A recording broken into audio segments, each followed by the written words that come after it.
반갑습니다. 우리 앞뒤 옆 사람 한번 인사할까요? 만나서 반갑습니다. 예, 네, 네. 네, 오늘 처음 나오신 분 계시면 저 격렬하게 좀 환영을 좀 해주시죠. 그래서 앞으로 계속해서 나올 수 있도록. 이제 이건 성경에 나오는 말씀도 그렇고 우리가 사는 것도 그런데요. 성경에 보면 우리가 본다라고 할 때 이 보는 것이 세 차원이 있어요. 우리는 육신으로 보는 것만 본다고 생각하는데 성경이 본다라고 할 때 이 본다는 말은 세 차원이 있어요. 그러니까 우리가 무엇을 볼 때 어느 차원까지를 보느냐에 따라서 우리의 삶의 성숙도가 결정되는 거예요. 자, 첫 번째 본다는 차원은 우리 육신의 눈으로 보는 거예요. 검은색 옷을 입었네, 흰 옷을 입었네, 오늘 찬양한 팀들이 흰 옷을 예쁘게 입었네, 머리가 희네, 검네, 이런 것들은 눈으로 보는 것들이에요. 이런 차원이 있어요. 굉장히 중요하죠. 구별하는 것이니까요. 그런데 그걸로만 보는 게 아니에요. 뭘로 보냐면요, 생각하면 보이는 게 있어요. 생각하면.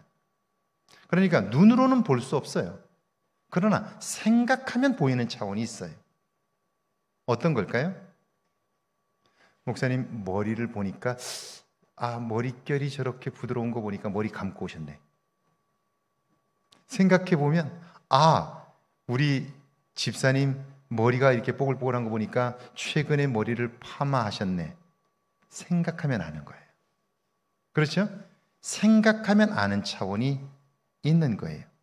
그뿐 아니라 우리는 배워야 아는 차원이 있어요. 그 사람이 어떤 사람인가를 알려면 배워야 돼요. 배우지 않고는 절대로 알 수가 없는 거예요.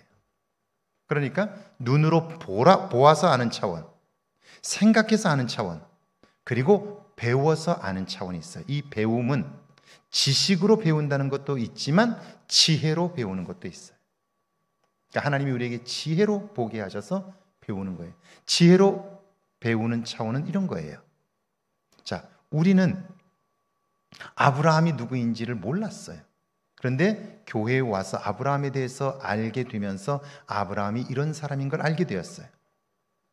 그런데 아브라함이라는 이름만 알고 있었는데 그를 배우면서 아브라함이 아버지 집을 떠나서 나그네 생활을 하게 되었고 도저히 불가능한 것 같은 일을 하나님의 약속을 마지막까지 붙잡으면서 응답받았고 비록 그의 몸에서 태어난 자식은 얼마 되지 않았지만 하나님의 말씀처럼 하늘의 별처럼 많아졌다고 이 후손들이. 자, 이걸 배워서 알게 되면서 기도하면 불가능한 일을 하나님이 가능하게 하시는구나, 이걸 알게 된 거예요. 그리고 나서 내 삶에 불가능한 문제를 만났을 때 기도했더니 어때요? 응답하시는 하나님을 만나게 된 거예요. 그래서 알게 된 거예요. 이게 뭐죠? 배워서 알게 된 차원이에요. 그러니까 많은 사람들이 눈으로 보는 차원만 가지고 모든 걸 판단하니까 삶에는 그것만 있는 게 아니라 생각하면 아는 차원이 있고 그게 훨씬 더 큰 거예요. 마치 물에 떠다니는 빙산은 보이는 부분이 10%도 안 돼요. 그 속에는 90% 이상이 잠겨 있어서 안 보이는 거예요. 그러나 보세요. 배워서 아는 사람은, 경험적으로 아는 사람은, 생각해서 아는 사람은요, 절대로 눈에 보이는 빙산을 보고 판단하지 않아요. 그 밑에 90%가 숨겨져 있다는 걸 알기 때문에 그래요. 그래서 눈으로 보는 것만이 아니라 생각하면 알게 되는 차원과 배워서 알게 되는 지식과 지혜의 차원들이 있다는 걸 알게 될 때 우리는 비로소 어떤 사건, 어떤 일들을 만날 때에도 어마어마한 차원을 상상하고 배울 수 있게 되는 거예요. 그리고 그 사람의 그릇과 삶이 점점 커져가게 되는 거예요. 오늘은 여러분이 수고하셨다는 생각이 들어서요. 제가 뮤지컬 그 지저스 크라이스트 슈퍼스타라고 하는 세계적인 뮤지컬이죠. 윤복희 씨가 메들리로 불렀는데요. 제일 처음에 나오는 부분은 막달라 마리아에 관한 고백이 나오고, 그 다음에 치유받는 병자들에 대한 이야기가 나오고, 마지막에는 겟세마네 동산의 이야기가 나오는데요. 막달라 마리아는 누가복음에 보면 7 귀신이 들렸던 여인이라고 알려져 있고, 그리고 어떤 학자들은 요한복음에 있는 8장인가에 나오는 그 창녀였던 그 여인이 이 막달라 마리아라고도 학자들은 이야기를 해요. 어떻든 이 막달라 마리아는 예수님께 나올 수 없는 사람이었는데, 그리고 형편없는 사람이었는데 예수님의 은혜로 그가 구원을 경험하게 되었고 예수님을 사랑하는 여인이 되었다 하는 이야기예요. 한번 여러분이 뮤지컬 우리 윤복희 씨의 노래들을 한번 가사로 나오니까 한번 보시되, 여러분이 이걸 보시면서 제가 세 가지 이야기했잖아요. 눈으로 보는 차원과, 그리고 생각하면 보이는 차원과, 그리고 배워야 보이는 차원이 어떤 것인지를 한번 생각하면서 편안하게, 좀 깁니다. 한 9분 정도 될 거예요. 그냥 편안하게 좀 즐기면서 들으면 좋겠어요. 그 겟세마네 마지막 기도까지 가사들을 생각하면서, 여러분이 다 아는 내용들이니까 한번 들을 수 있으면 좋겠습니다. 한번 보여주시죠.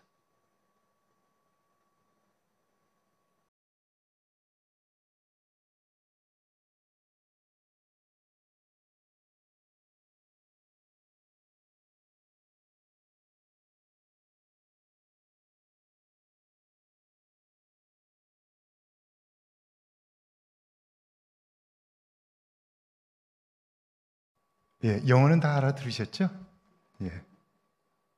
이쪽 동네는 잘 못 알아들으셨나요? 자, 여러분 보셨어요. 무엇을 보셨나요?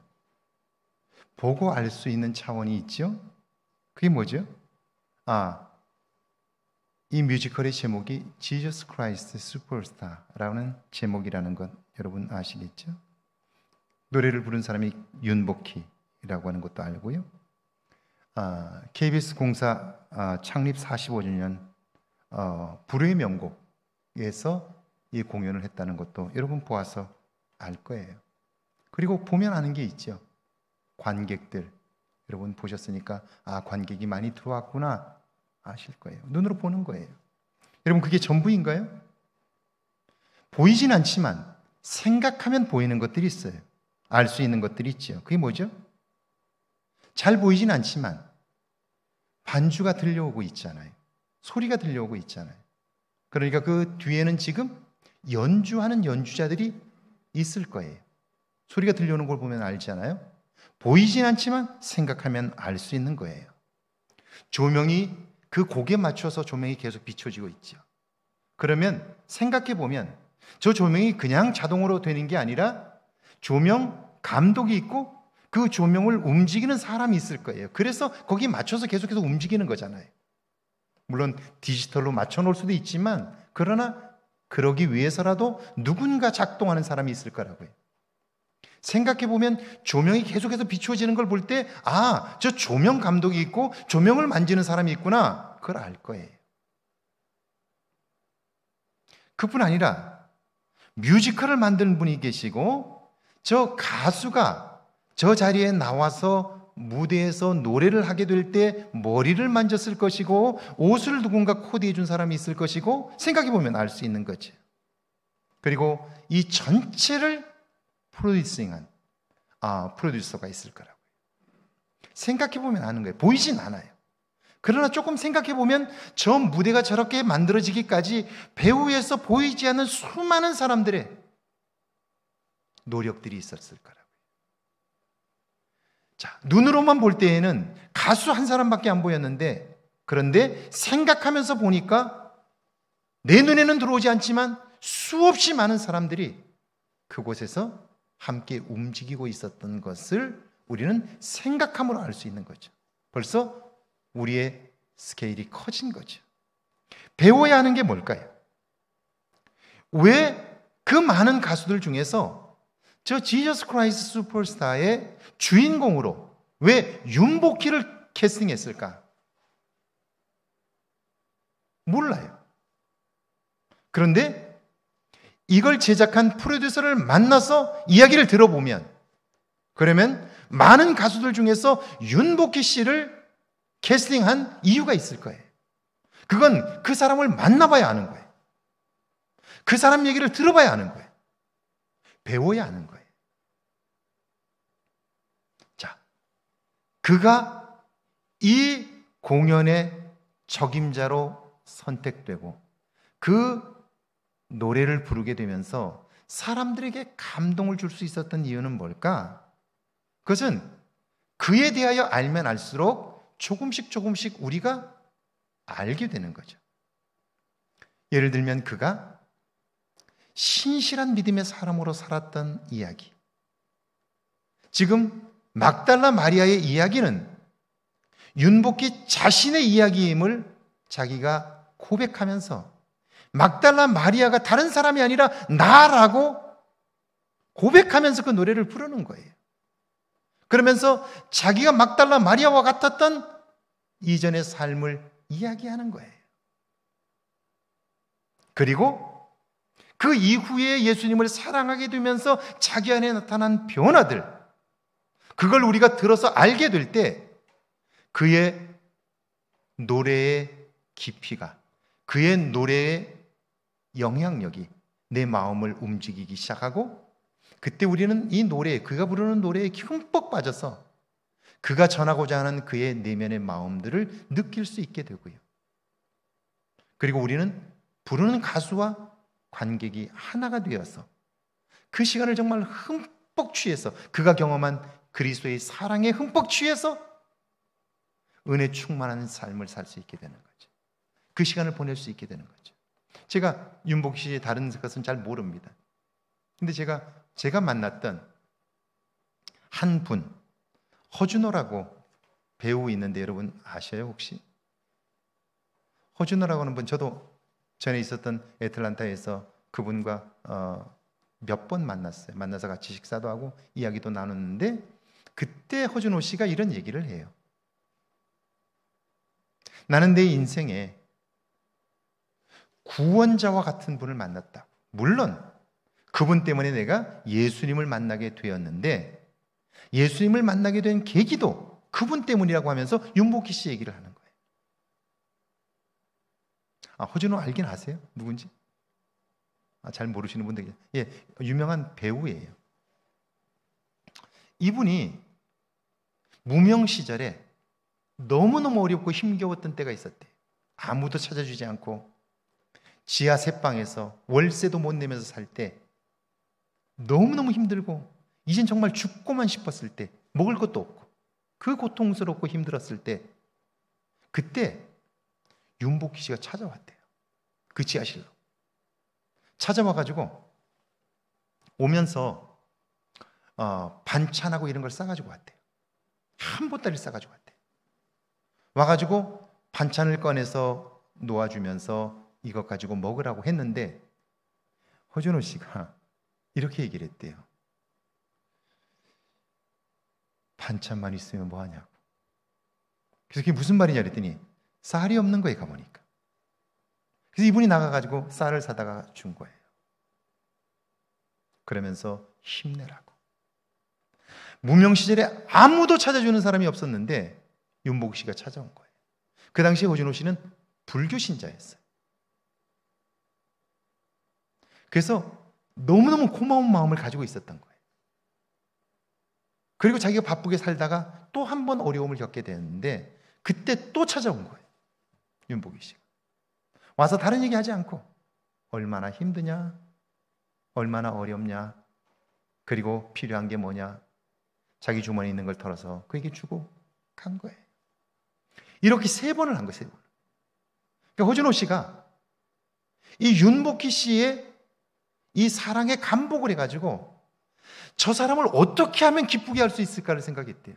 그러고 보니까 그분이 가장 기뻐하는 게 교회에 나가주는 거래요. 교회에 나가주는 걸 가장 기뻐한대. 그래서 그분을 따라 교회를 간 거예요. 그리고 신실한 그리스도인이 된 거예요. 그래서 허준호는 그 이후에 윤복희 씨를 엄마라고 불러. 근데 엄마라고 부를 때마다 눈에 눈물이 맺혀요. 왜냐하면 그분이 나에게, 그 이후에 나에게 했던 사랑의 모습들이 너무나 많기 때문에, 감동적인 모습들이 너무나 많기 때문에 엄마라고 부르는데, 엄마라고 부를 때마다 눈에 눈물이 있는 거예요. 눈물이 있는 거예요.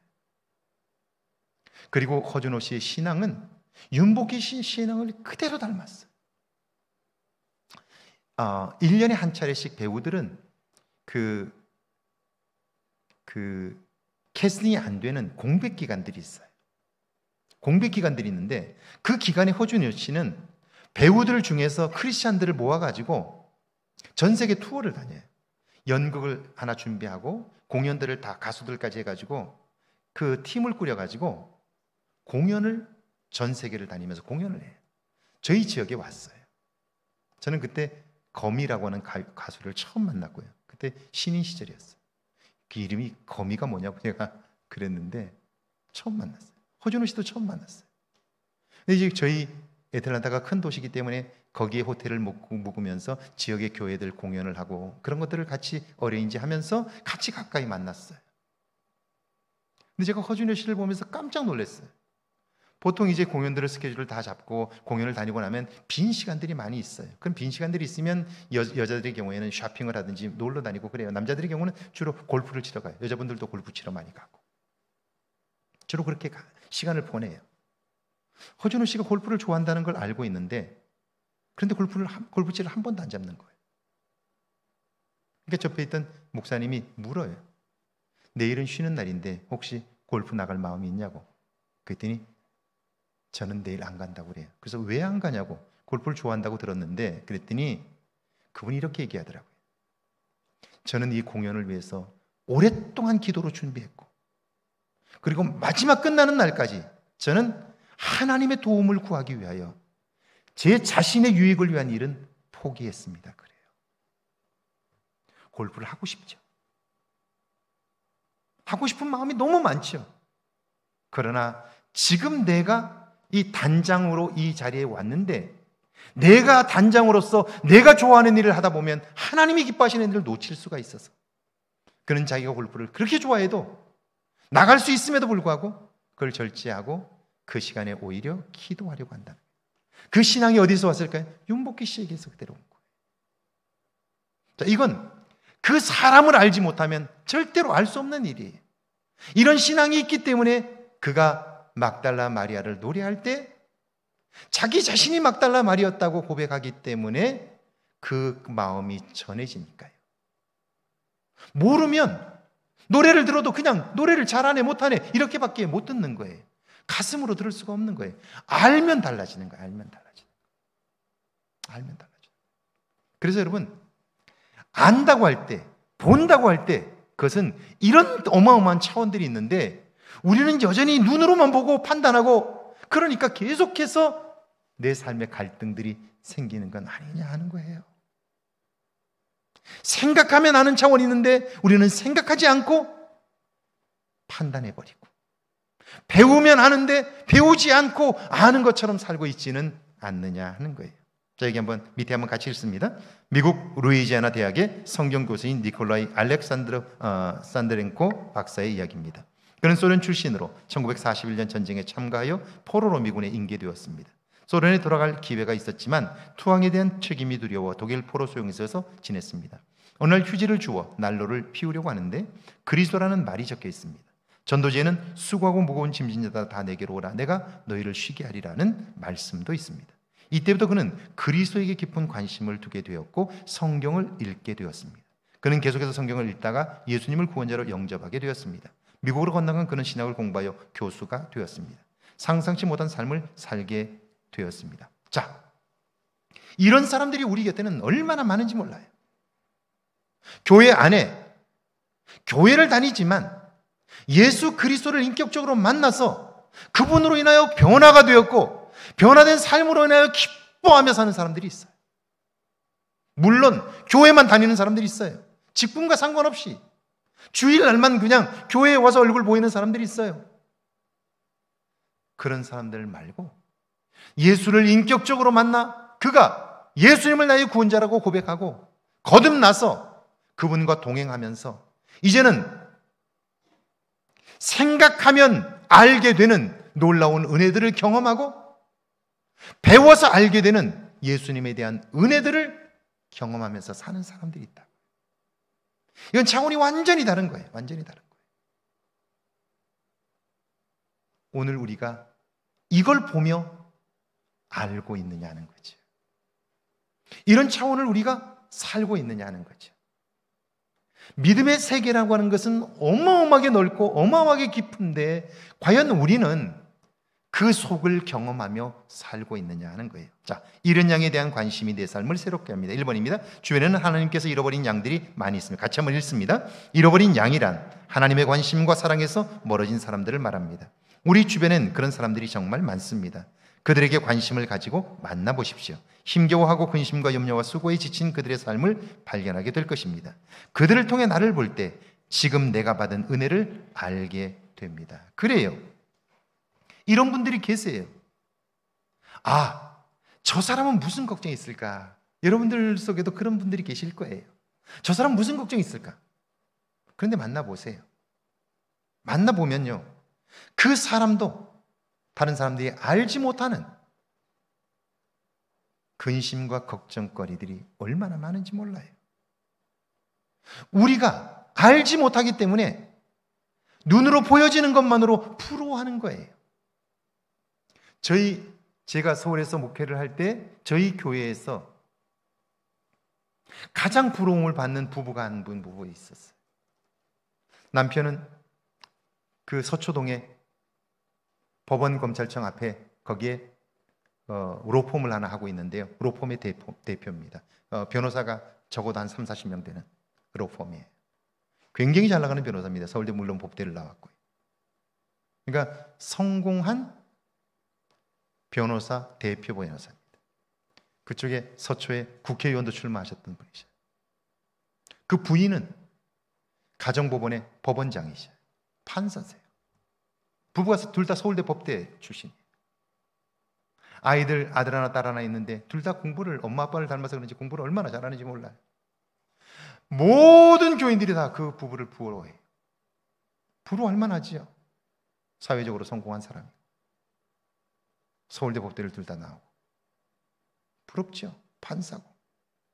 아이들도 다 공부를 잘하고. 부럽죠. 제가 그 두 분을 깊이 만나보니까 부러워할 게 하나도 없어요. 둘이 서로 왼수같이 살아요. 각자 알아서 살아요. 부인은 주말만 되면 혼자서 운동해. 남편은 혼자 돌아다니고. 그냥 그렇게 살아요. 그리고는 싸우면 박 터지게 싸워요. 부인이 웃으면서 얘기하더라고요. 저 인간 내가 한마디만 뒤집어진다. 그래서 뭐라고 말하면 뒤집어지냐고 그랬더니 서울대 법대 갈 때 옛날 학력고사 봤잖아요. 서울대 법대 갈 때 남편은 327점을 맞았고 자기는 332점 맞았대. 327점밖에 못 맞은 게 이렇게 얘기하면 뒤집어진대. 이러고 사는 거예요. 남들이 볼 땐 굉장히 부러워하죠. 저 사람들은 얼마나 좋을까? 들어가 보니까 아니더라고요. 그러니까 우리가 관심을 가지고 들여다보면 우리가 부러워하는 그 사람들보다 내가 나은 것이 있다는 걸 알게 되는 거예요. 그러니까 누군가를 가까이 사귀면서 내가 받은 은혜가 얼마나 큰가를 알 수 있다는 사실이에요. 그래서 사람들에게 관심을 가지는 일이 내 인생에도 중요한 일이다. 두 번째입니다. 그들의 변화를 경험할 때 기쁨이 있습니다. 같이 읽어볼까요? 만약 그들에게 내가 겪은 동일한 갈등과 삶의 외로움, 괴로움, 그리고 그런 문제를 가지고 교회에 왔고 그리스도 예수 안에서 변화된 나의 모습을 간증하게 될 때 그 사람 역시 신앙생활에 도전하게 될 것입니다. 그리고 그들 역시 오늘 내가 발견한 변화를 경험하게 될 것입니다. 변화된 그들을 보는 우리의 마음은 기쁨으로 충만하게 될 것입니다. 그래요. 자, 우리가 관심을 가지고 다가갔더니 내가 부러워할 만한 그 사람이 여전히 문제를 가지고 산다는 걸 알게 되었어요. 그래서 나도 그런 문제가 있었는데 그리스도 예수 안에서 내가 해결되었다고 이야기를 하게 되자 결국 그도 내가 경험한 일이기 때문에 그 얘기를 듣고 나를 따라 신앙생활을 하게 된다고요. 그리고 자기 이야기를 하기 시작한다고요. 그리고 깊은 교제를 이룰 수 있게 된다고요. 제가 전인화 씨 이야기를 몇 번 했잖아요. 전인화 씨 여러분 직접 보신 분 계신가요? 못 보셨죠? 저는 저희 교회에 그분이 오셔가지고 저와 함께 신앙생활을 했으니까 가까이서 여러 차례 봤잖아요. 특별히 세가족 교육을 세가족 교육을 제가 했기 때문에 매주 만났어요. 얼굴이 정말 요만해요. 얼굴이 요만해. 그리고 얼굴이 어떻게 그렇게 예쁠 수 있을까? 나이를 먹어도 그래요. 자, 그런데 그 좋은 아파트에 이사를 왔는데 제가 세가족 교육을 하면서 같이 만나보니까 그분의 얘기예요. 그분도 우리와 똑같은 고민을 안고 있어요. 시어머니 때문에 힘든 이야기, 남편 때문에 힘든 이야기 똑같아요. 자, 그럼 보세요. 똑같기 때문에 똑같이 불행해질까요? 그렇지 않아요.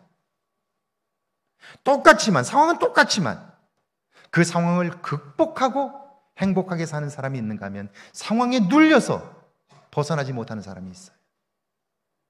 술 마시는 남편이 문제일까요? 아니에요. 그럼에도 불구하고 내 인생이 소중하다고 생각하는 사람은요, 나는 아름다운 내 인생을 살아낼 수 있어요. 아름다운 내 인생을 살면요, 내 남편은 그 아름다운 삶을 쫓아오도록 되어 있어요. 자, 3번 한번 보실까요? 변화된 그들은 내 삶의 동역자가 됩니다. 함께 했습니다. 이 세상에 홀로 잘 살 수 있는 사람은 없습니다. 그래서 빨리 가고 싶다면 혼자 가야 한다.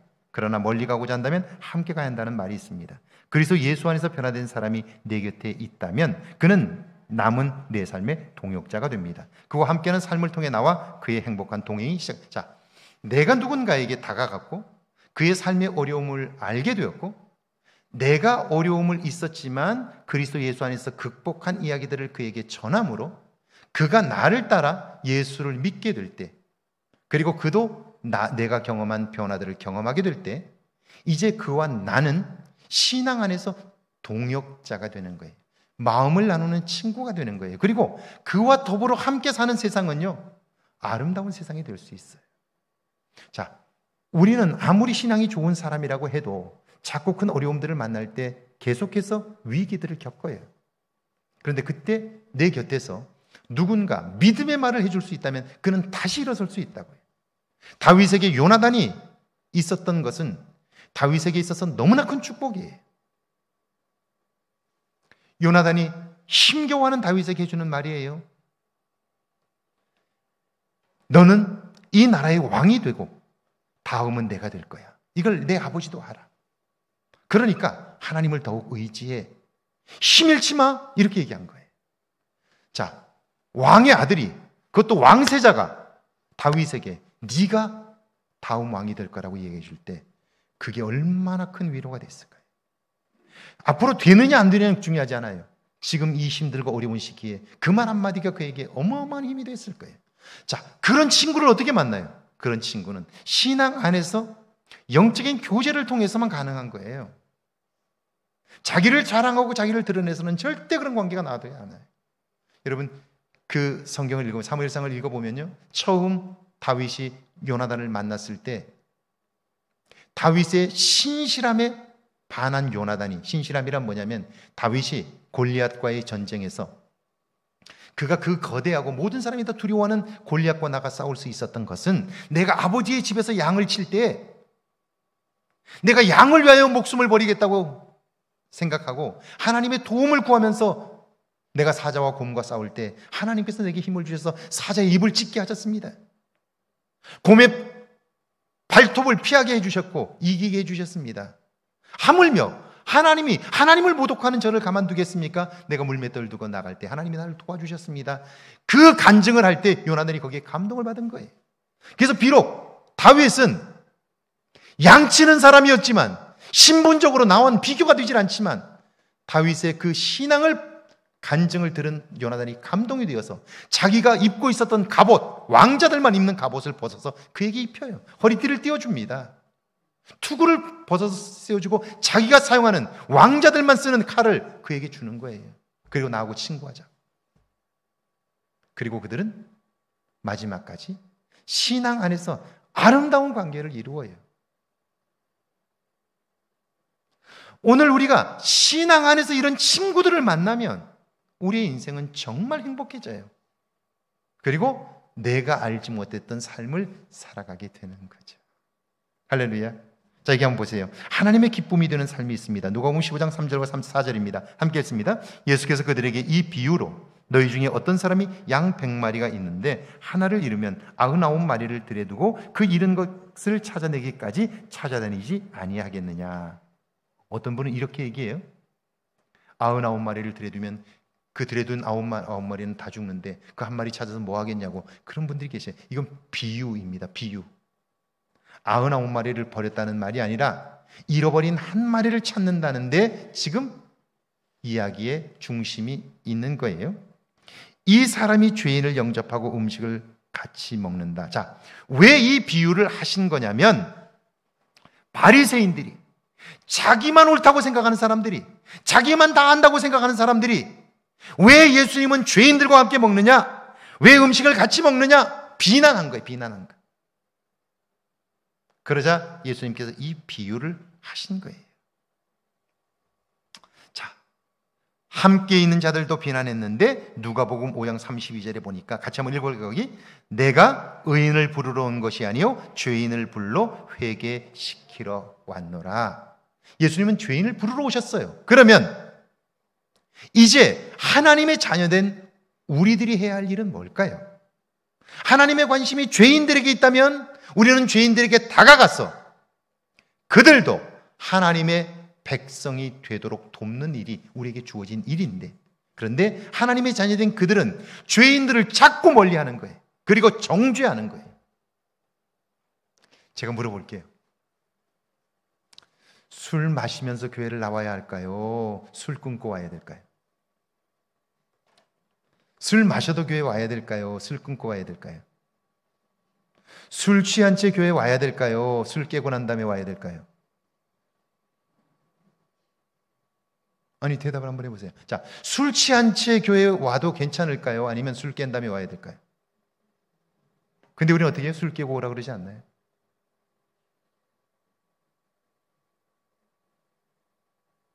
술 취해 와도 괜찮아요. 그때 하나님이 만지시면 그 인생이 새로워질 수 있잖아요. 술 못 끊어도 와야 될까요? 술 끊고 와야 될까요? 근데 우리는 술 끊고 오라고 그러지 않나요? 죄인을 구하러 오셨다고요. 그런데 우리는 죄인을 멀리 하잖아요. 저 인간은 이래서 안 되고, 요 인간은 요래서 안 되고, 고 인간은 고래서 안 되고. 우리 그렇게 살지 않느냐는 거예요. 여러분이 여러분 곁에 마음을 나눌 만한 사람들이 없다면 왜 그런 거예요? 얘는 이래서 안 되고 저는 저래서 안 되고 이렇게 생각하지 않느냐는 거예요. 우리가 적어도 하나님의 백성이라면, 하나님께서 예수 그리스도를 죄인을 구원하러 보내셨다면, 이제 그분을 우리가 구원자로 믿는다면 우리는 오히려 죄인들을 향해서 나가야 되지 않겠어요? 그런데 어때요? 우리는 자기와 다르다는 이유로 그 사람을 비난하고 정죄만 하지. 믿는다고 하더니, 권사라고 하더니 저 짓거리 하는 거 좀 보라고, 믿지 않는 사람들에게도 가서 자랑하고 흉을 보고 이렇게 하는 거 아닌가요? 이게 기본이 벌써 틀린 거 아니냐 하는 거죠. 왜 그런 걸까요? 의롭게 됨을 자랑하는 거예요. 그리고 자기의 의로움을 자랑하는 순간 자기 속에는 의로움으로 인한 자기의의 분노가 가득 차 있는 거예요. 그렇지 못한 사람들을 정죄하는 마음이죠.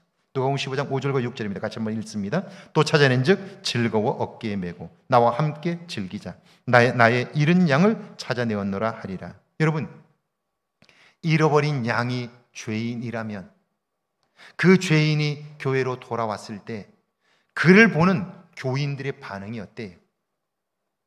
돌아온 것으로 인하여 기뻐해요. 저 인간 왜 나왔대?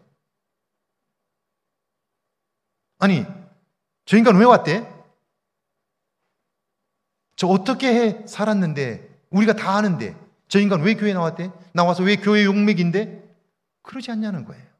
과연 잃어버린 양 한 마리가 돌아오면 하나님이 그렇게 기뻐하시는데 그 양이 돌아왔을 때 우리의 반응은 어떠냐 하는 거예요. 어떤가요? 혹시 그 인간 왜 나왔대? 우리 교회 용맥이라고 왜 나왔대? 저런 인간은 안 나오는 게 차라리 나, 이런 생각을 하지 않느냐는 거예요. 돌아온 것으로 인하여 기뻐하는 것, 그게 하나님의 마음이라면 우리가 그 하나님의 마음을 닮아야 하지 않겠느냐는 거지. 함께 기뻐하는. 하나님은 기뻐하시는데 우리는 성질내고 있지는 않느냐는 거예요. 누가복음 15장 7절입니다. 같이 한번 읽습니다. 내가 너희에게 이르노니 이와 같이 죄인 한 사람이 회개하면 하늘에서는 회개할 것이 없는 의인 99으로 말미암아 기뻐하는 것보다 더하리라. 이뤄진 양에게 하나님은 관심 가지. 그리고 찾은 기쁨이 더 크셔요. 기쁨을 나누는 즐거움이 있는 거예요. 그리고 그 돌아온 사람들과 함께 더불어 교제하면서 그들을 통하여 계획한 일들을 이루시기를 원하시는 거예요. 여러분, 제가 분명하게 말할 수 있는 건요, 거듭난 사람들, 자신의 죄인됨을 발견한 사람들이야말로 그들의 삶에 은혜가 있어요. 그리고 기쁨이 있어요. 그리고 그 은혜 때문에 자기의 가진 것을 다 내어놓고도 더 내어놓지 못해서 안타까워하는 거예요. 물질이 전부는 아니에요. 그러나 하나님이 그에게 주신 은혜를 기억하면 그 은혜 때문에 그의 삶은요, 향기가 나는 거예요. 제가 최근에 우리 이리제일교회 문희성 목사님에게서 전해들은 이야기. 교회가 100주년 행사를 마쳤어요. 그런데 그 교회가 예배당만, 본당만 크게 있지 교육관이 없어요. 교육관이 없어서 1층에 공간들을 그냥 나눠서 좀 쓰고 있고, 저 뒤에 임시 막사를 하나 져가지고 중고등부가 거기 쓰고 있는데 한쪽 구석에 있고 그래요. 그래서 교육관이 하나 절실하게 필요한데, 그런데 교육관이 없어서 그래요. 그러니까 문 목사님이 아무리 생각해봐도 거기에 교육관이 하나 우리 교회가 있으면 참 좋겠다, 다음 세대를 위해서, 그런 마음을 가지고 기도하기 시작했대요. 그러다가 교인들에게 한번 이야기라도 해봤으면 좋겠다는 생각을 가지고 이야기를 했대요. 우리 교회 교육관이 필요합니다. 여러분 기도해 주십시오 라고 기도한 거예요. 이야기를 한 거예요. 근데 누가 헌금을 하셨어요. 교육관 건축을 위해서 헌금하셨어요. 수표를 헌금하셨대요. 보니까 수표를 봤는데 0이 너무 많더래. 아이고, 이 3천만 원씩이나 헌금을 하셨나. 그러고 보니까 공이 또 남더래요. 아이고, 3억씩이나 헌금하셨나. 보니까 또 공이 남더래요. 30억을 하신 거 하셨대. 교육관 건축을 위해서.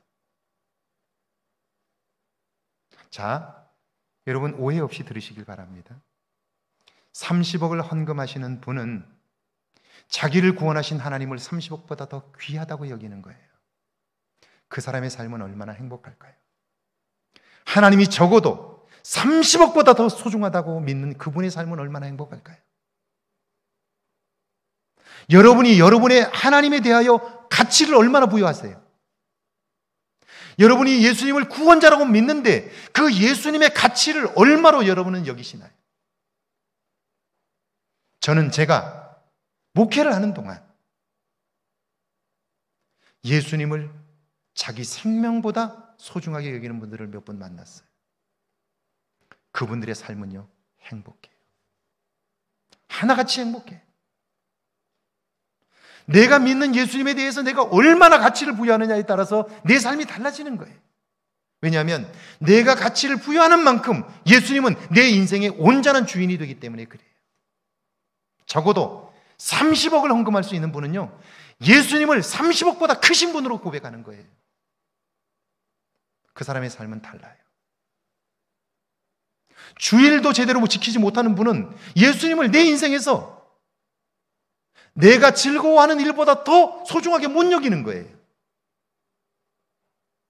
그러니까 우리가 살아가면서 내 삶이 행복해지려면 내가 목숨 걸고 사랑할 대상이 있어야 되는데, 그러려면 적어도 내가 사랑하는 대상을 내 목숨을 주고도 아깝지 않을 정도로 사랑할 수 있어야 되고요, 가치를 부여할 수 있어야 된다는 거예요. 할렐루야. 이 말의 의미가 느껴지시나요? 안 느껴지시나요? 하나님이 기뻐하시는 일이라면 나는 수모를 당해도 괜찮다. 나는 여기서 내 삶이 끝나도 괜찮다. 예수님을 그렇게 가치를 부여하는 사람은요, 행복할 수밖에 없어요. 왜? 그분이 하시는 일이 눈에 보이기 시작하니까요. 느껴지기 시작하니까요. 제가 제 자신에게 이렇게 물어봐요. 너 목사가 안 되었어도 새벽기도 평생 했을까? 예. 저는 목사가 안 됐어도 평생 새벽기도 했을 거예요. 너 목사가 안 됐어도 헌금 생활을 지금처럼 했을까? 네, 지금보다 더 했을 거예요. 너 목사가 안 되었어도 지금처럼 예배 생활을 하고 그랬을까? 예, 지금보다 더 열심히 잘했을 거예요. 왜냐하면 제 인생에서 교회와 예수님을 빼면 남는 게 없기 때문에 그래요. 정말이에요. 제 인생에서 예수님을 빼면, 제 인생에서 교회를 빼면 제 인생에 남는 건 없어요. 지금 내가 가지고 있는 모든 것이 다 그분께로부터 왔기 때문에 그래요. 할렐루야. 사랑의 대상만 있으면요, 사람은 행복합니다. 근데 목숨 걸고 사랑할 만한 대상이 없는 거예요. 교회는 다니지만 예수님이 그렇게 소중하지 않은 거예요. 내 인생의 가치가 별로 없는 거예요. 내가 하고 있는 비즈니스보다도, 내가 하고 있는 취미생활보다도 못하니까요. 그러니까 내 삶에 예수님이 기쁨이 되지 못하는 거지. 잃어버린 한 마리 양을 찾고 기뻐하시는 하나님, 그 하나님과 함께 기쁨을 나눌 수만 있다면 우리 인생은 달라질 수 있어요. 할렐루야. 이제부터 남은 삶에 행복하기를 원한다면 여러분이 구원자로 믿는 예수님에게 여러분의 가치를 부여하셔야 돼요. 여러분이 믿는 하나님에게 가치를 부여하셔야 돼요. 그러면 여러분의 삶은 행복해질 수 있어요. 함께 기도합시다.